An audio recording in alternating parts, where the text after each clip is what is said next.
Your home, your control. Empowering your project journey. At the end of the day, this is your project, your investment, your responsibility to understand. Construction isn't just about materials and labor. It's about decisions, documentation, and communication. The homeowners who understand that stay in control. Your contractor builds the project, but you make the decisions. When you understand change orders and punch lists, you're no longer reacting. You're managing. These documents aren't just paperwork. They protect your investment. They make sure what you're paying for is what you actually receive.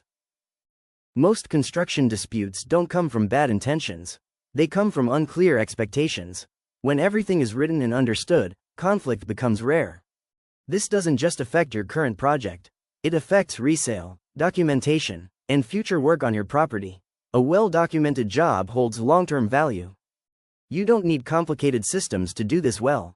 A clear scope checklist, a basic change order template, a structured punch list, simple tools create strong outcomes.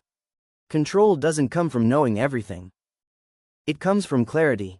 Your home is one of your biggest investments, and understanding how your project is managed protects that investment. When you understand scope, change orders, and punch lists, you gain clarity, reduce conflict, and stay in control from start to finish. Good construction isn't just built well, it's documented well. If you want construction explained clearly, not sold to you, subscribe. This channel is built to help homeowners understand what actually controls their projects.